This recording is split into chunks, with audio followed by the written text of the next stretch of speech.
सबैजनालाई नमस्ते। आज हामी क्लास 12 को सब्जेक्ट एकाउन्टबाट एकाउन्टिङ फर मेटेरियल बारेमा पढ्छौँ। यो एक्जाममा 3 मार्कको आउँछ।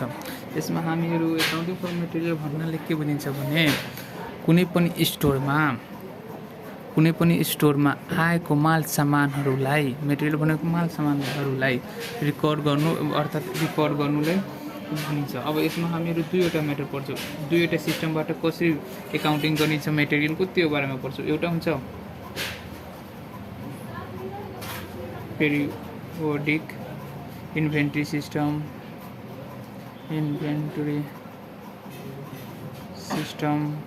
एउटा हुन्छ perpetual inventory system. Accounting for material भन्नाले एउटा कुनै पनि स्टोरमा आएको माल सामानहरूलाई रिकर्ड गर्नु वा लेखा गर्नुलाई नै एकाउन्टिङ फर मेटेरियल भनिन्छ। यसमा हामीहरू मानौ यो एकाउन्टिङ फर इन्भेन्ट्रीको बारेमा आज बुझ्छौँ। इन्भेन्ट्री पिरियोडिक इन्भेन्ट्रीको बदलले के भनिन्छ भने कुनै समय तोकेको छ। मानौ हामीसँग ओपनिङ स्टोक कति दिएको छ? 2000 युनिट छ हामीहरूसँग छ। अनि 2000 युनिट छ। अब हामीहरू पर्चेज गरियो 20 युनिट, 200 युनिट, फेरि पर्चेज गरियो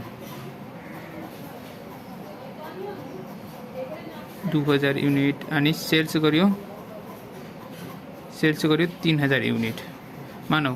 त हामीहरू यस पिरियोडिकको मतलब कुनै एउटा निश्चित समय तोकिएको आधारमा हामीहरू इन्भेन्ट्री गर्छौँ नि, त्यो पिरियोडिक हो। अब देख्नु अब हामीहरू मानौ अब लास्टमा 31 को लास्टमा गर्छौँ, वर्षको लास्टमा इन्डमा गर्छ, त्यसलाई यति भनिन्छ। अब हेर्ने यो 2000 किन्यो। अब हामीहरू पहिले सबै पर्चेजलाई जोड दिन्छौँ। अब कति आयो? 22,200।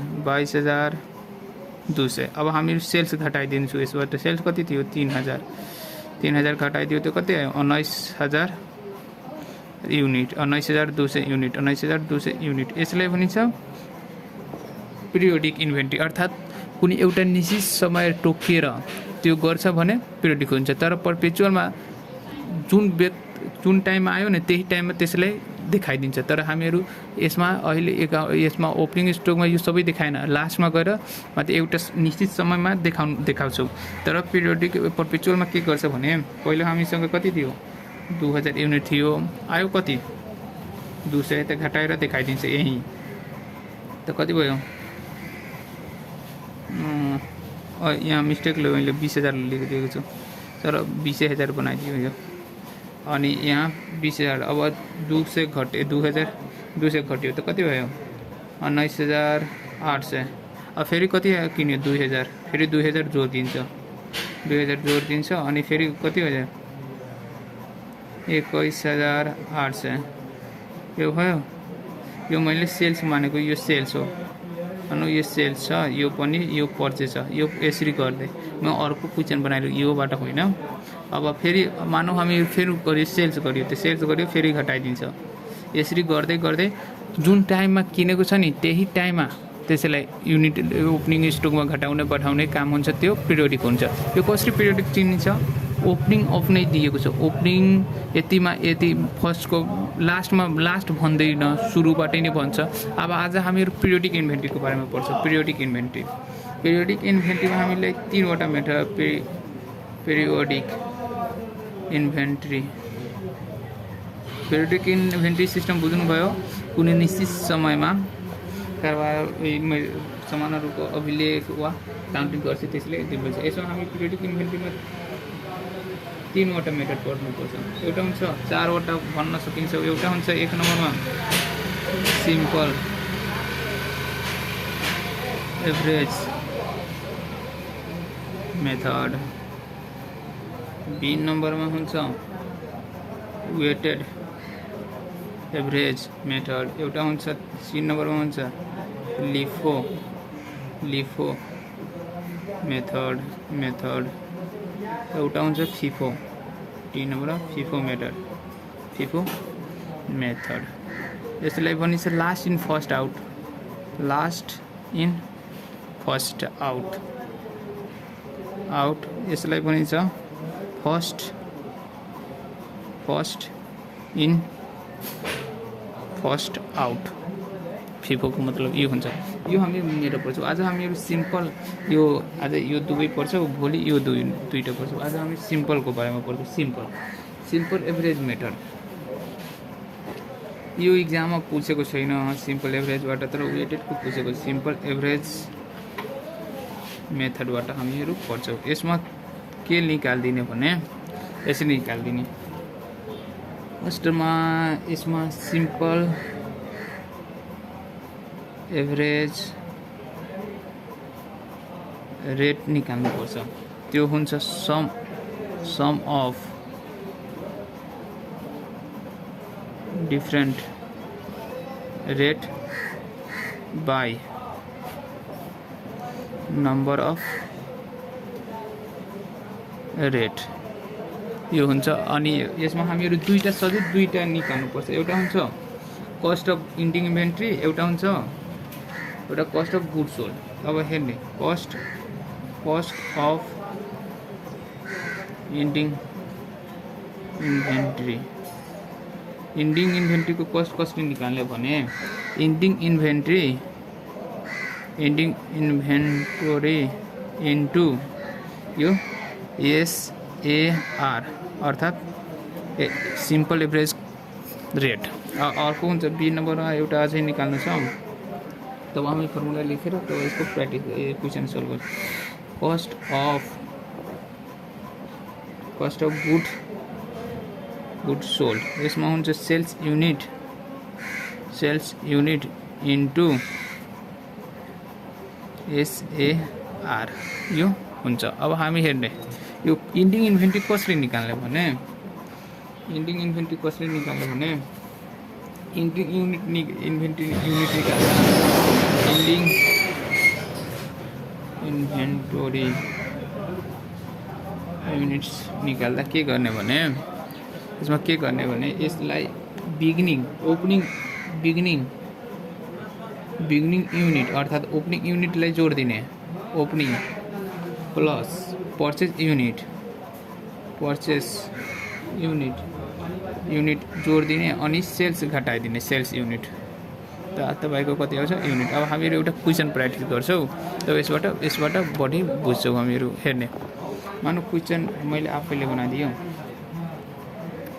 Opening stock unit RS 200 @ RS 20 को छ। यो भयो। अब हामीहरू चाहियो फेरि पर्चेज युनिट 300 @ RS 10 फेरि पर्छ पर्चेज। यो डेट मानौ यो 1/1/2078 को छ, यो 1/6/2078 को, यो 1/7/2078 को। पर्चेज युनिट कति छ यसमा 600 किन्यो रे @RS कति 30।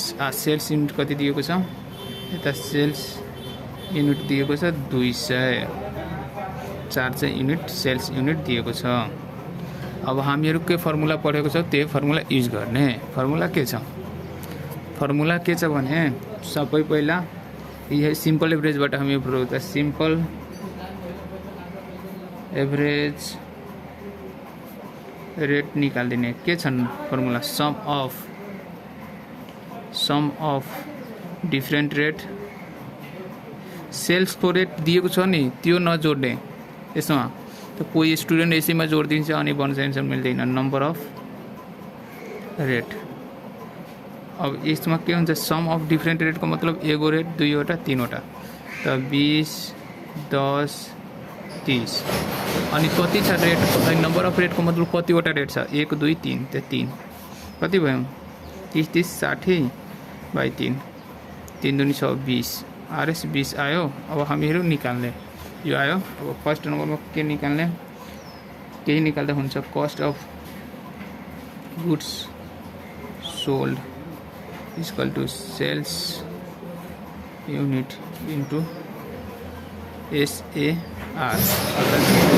यसलाई मैले सर्टकटमा SAR मानिदियो, सिम्पल एभरेज रेट। अब हामीहरू सेल्स युनिट कति दिएको छ, 400 दिएको छ, त 400 राखिदिने। अनि सिम्पल एभरेज रेट कति निकालेको छु, RS 20, त 4 दुनी 8, RS 8000। यो भयो एन्सर। यो एउटा आयो। अब सेकेन्ड निकाल्ने। सेकेन्डमा के हुनु पर्छ, cost of ending inventory. Cost of ending inventory, यसको फर्मुला के थियो, ending inventory, ending inventory unit into SAR। अब हामीहरू पहिला इन्डिङ इन्भेन्ट्री निकाल्दिने यतातिर गएर, किनकि इन्डिङ इन्भेन्ट्री दिएको हुँदैन, हामीहरू आफै निकाल्नुपर्छ। Ending inventory units equal to के गर्ने हामीहरू पहिला। अब इन्डिङ इन्भेन्ट्रीको के थियो, ओपनिङ चाहिँ beginning unit plus purchase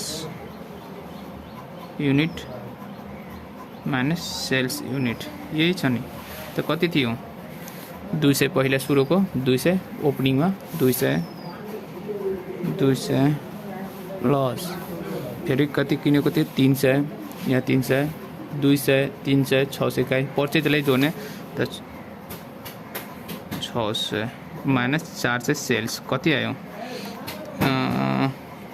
700 unit, 6 3 9 9 11 700 unit आयो। यो युनिट आयो। यो सबैले सेल्स दिएको थियो, त्यसैले सेल्स घटाइदियो। अब हामीहरू राखिदिने, कति, 700 इन्टु RS 20, कति आयो, RS 1400, यो 14000 एन्सर आयो। यसरी गरेर निकाल्दिने। यो सिम्पल एभरेज मेथडबाट यसरी निकाल्ने। अब हामीहरू पर्छ weighted average method. Weighted average method यसरी निकाल्ने के, सबै पहिला फर्मुला याद गर्ने सबैभन्दा पहिला, तब त्यो सोल्भ गर्दा राम्रो हुन्छ। अब हामी पर्छ इन्डिङ इन्भेन्ट्री मेथड, यति weighted average method. Weighted average method यो पनि त्यस्तै सेम छ, तर यसमा अलिक फर्मुला याद गर्नुपर्छ। कुनै पनि फर्मुला त हुँदैन। यसमा पर्छ हामीहरू योबाट एक्जाममा पुग्छ, यो अनि फिफो अनि लिफो, वेटेड एभरेज। अहिले हामी कुन पढिरहेको छौँ, पिरियोडिक मेथडमा। यो सबै पढिरहेको छौँ पिरियोडिकबाट। यसमा हामी पढ्छौँ। अब फर्स्टमा के निकाल्ने भने, weighted average rate, weighted average cost rate, यो निकाल्दिने। यसको फर्मुला के छ भने, cost of good sold, cost of good available for sale by total number of total unit of good available for sale, total units of goods available for sale. यो formula चाहिँ यो याद गर्ने, cost of goods available for sales by total unit of good available for sale. अब हामीहरू एक नम्बरमा त्यही फर्स्टको cost of ending inventory equal to ending inventory unit into WAC weighted average cost, यो निकाल्दिने। अब त्यसपछि बी नम्बरमा हामी फेरि cost of goods sold, cost of good sold. इसको के फॉर्मूला थे सेल्स यूनिट इन्टु WAC। हामीहरू मालूम छ वेयर इन्डिङ इन्भेन्ट्री कसरी निकालिन्छ। Where ending inventory units is equal to beginning unit. यसलाई ओपनिङ पनि पर्ने छ। बिगिनिङलाई कहिले काहीँ ओपनिङ पनि दिएको हुन्छ याद गर्ने। अनि purchase unit minus sales unit. अब हामीहरू यसलाई बुझ्नको लागि एउटा क्वेसन गर्छौँ एकछिन।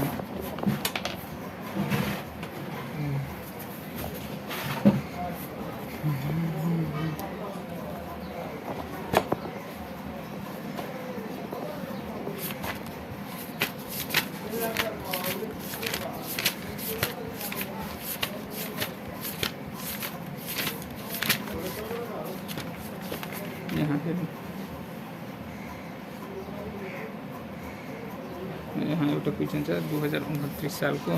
हेर्ने यहाँ क्वेसन छ। क्वेसनमा के भनेको छ भने बिगिनिङ यति दिएको छ 500 युनिट, पर्चेज युनिट दिएको छ, अनि सेल्स युनिट दिएको छ यति ड्युरिङ। हामीहरू फर्मुला अब युज गर्ने यसमा। यो क्वेसन दिएको छ। म क्वेसन सार्दियो भने टाइम लाग्छ अझै। अब सार्ने के गर्ने त जुन 1 बिगिनिङ इन्भेन्टोरी। यो 2069 क्वेसन हो।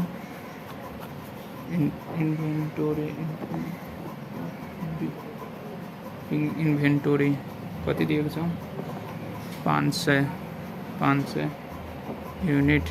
चाहिँ ओल्ड इज गोल्डबाट तपाईँहरू देख्दा पनि हुन्थ्यो। RS 10 each. अनि त्यसपछि के दिएको छ फेरि जुन 6 मा पर्चेस दिएको छ। कति दिएको छ 700 युनिट। RS 11 each. फेरि जुन 18 पर्चेस 400 युनिट। RS 12 each. अब लास्टमा टोटल सेल्स दिएको छ। सेल्स युनिट दिएको छ। टोटल सेल्स युनिट्स कति छ 1050 अनि भनिरहेको छ। ल साइडमा दिएको हुन्छ यहाँ हेर्नेको छ।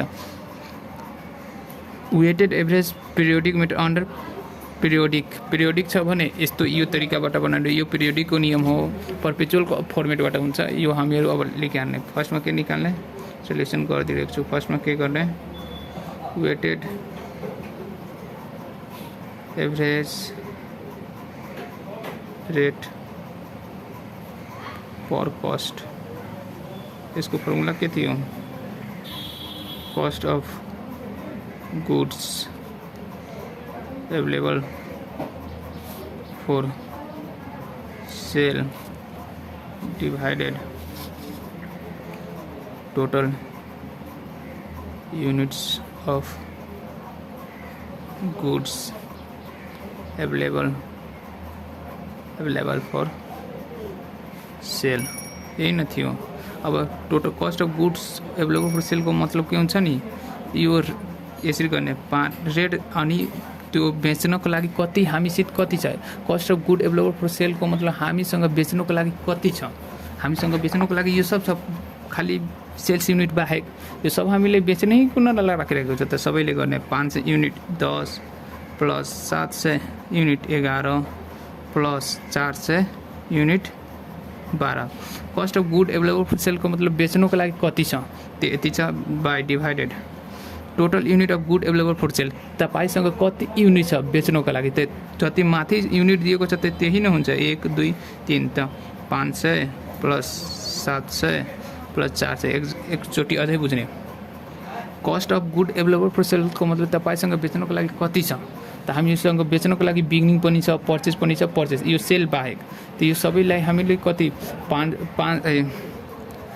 इन्टु 10 डेटको अनुसार फेरि 700 इन्टु यति, फेरि 400 इन्टु यति, यति गरेर अब कति आउँछ त्यो गर्ने। मैले क्याल्कुलेटर निकाल्छु अनि त्यसलाई गुणन गरेर बनाउने। कति भयो 500 into 10 plus 700 into 11 plus 400 into 12 कति आयो 17,500 आयो। डिभाइडेड यो कति भयो 5 4 9 9 7 1600 यो काटिदियो कति आयो भने अब भागा गरिदिने जति आउँछ भने त्यति आयो। कति भयो भने 10.9375 यसरी डिभाइड गरिदिएँ मैले। एकचोटि तपाईँ पनि गुणन गरिदिनु गर्नु। अब हामीहरू सल्भ गर्छौँ। अब पहिले हामी कस्ट अफ गुड्स सोल्ड निकाल्छौँ। Cost of goods sold A नम्बरमा के छ यसको फर्मुला सेल्स युनिटमा इन्टु WAC। सेल्स युनिट कति बेचेको छौँ हामी, सेल्स युनिट कति दिएको छ यहाँ 1050 इन्टु WAC कति दिएको छ। WAC हामी कति निकालेको 10 इन्टु 10.9375। अब यसलाई गुणन गरिदिने के 10-50ले कति आयो भने यो RS 11484.37 छ 35 यति लेख्दा पनि हुन्छ त यो पोइन्टलाई यति लेख्दा पनि हुन्छ। अब हामीहरू अर्को बी नम्बरमा के छ बी नम्बरमा फेरि बिगिनिङ युनिट निकाल्नुपर्छ। त्यो फर्मुला लगाएर यो कस्ट अफ एन्डिङ इन्भेन्टोरी यो को फर्मुला के छ ending inventory unit into WAC। यसमा हाम्रो एन्डिङ इन्भेन्ट्री निकाल्नुपर्छ। एन्डिङ इन्भेन्ट्री कसरी निकाल्ने यो सबै युनिट कति छ 1600 आएको थियो। 1600बाट त्यो सेल्स युनिट घटाइदिने। सेल्स युनिट कति छ 1050 चाहिँ त्यो फर्मुला लगाएर पनि हुन्छ। यो beginning units beginning units plus purchase unit minus sales यो फर्मुला लगाउँदा हुन्छ। यो कुन कसको फर्मुला छ एन्डिङ इन्भेन्टोरी युनिटको। यो सबै जोडेर हामीहरू कति ल्याएको थियो भने यसको फर्मुला छ। यो हामी सबै जोडेर कति 1600 यसबाट 1050 घटाउँदा कति आयो 1600बाट 1050 घटाइदिने 550 इन्टु त्यसको कति आएको 10.9375 ले गुणन गरिदिने जति आउँछ त्यो एन्सर भयो। यसमा केही छैन खालि फर्मुला याद गर्नुपर्छ। अनि 75 कति आयो भने 6000 यति। यो फर्मुला लगाएर पनि हुन सक्छ वा डाइरेक्टै हामीहरू यहाँ सबै युनिट त हामीसँग बेच्नको लागि यति युनिट छ यसमा बेच्यो। अब यसको मतलब हुन्छ कस्ट अफ एन्डिङ इन्भेन्ट्री अब तपाईसँग कति बाँकी भयो यो बाँकी यो बेचेको कति तपाईँ बेच्नु भयो अब कति भयो कस्ट अफ एन्डिङ इन्भेन्ट्रीको मतलब कति बाँकी भयो तपाईसँग। त हामीहरू सेल्स गर्यो 1050 कति युनिटमा 1600 युनिटमा 1050 गरेर हामीसँग बाँकी हुन्छ त्यो निकाल्नु छ। अब यसरी कस्ट अफ यो हुन्छ कस्ट अफ गुड्स सोल्डको मतलब तपाईँले बेचेको तपाईँले कति बेच्नु भयो। कस्ट अफ एन्डिङ इन्भेन्ट्रीको मतलब तपाईँसँग कति बाँकी छ युनिट बेच्नको लागि त्यो बुझ्ने। यसरी बुझ्ने के यसरी बुझ्दा सजिलो हुन्छ। यो फर्मुला नलगाएर डाइरेक्टै लगाउँदा पनि हुन्थ्यो। हामीहरू डाइरेक्टै 1600 घटाउँदा हुन्थ्यो तर हेराउँदा पनि राम्रो हुन्छ। अब यो भिडियो राम्रो लाग्दा सब्सक्राइब च्यानलको लाइक गर्नु अनि भिडियोको सेयर गर्नु। हामी अर्को भिडियोमा लिफो अनि फिफो मेथड पढ्छौ तब त्यसपछि पर्पेचुअलमा जान्छौ। धन्यवाद।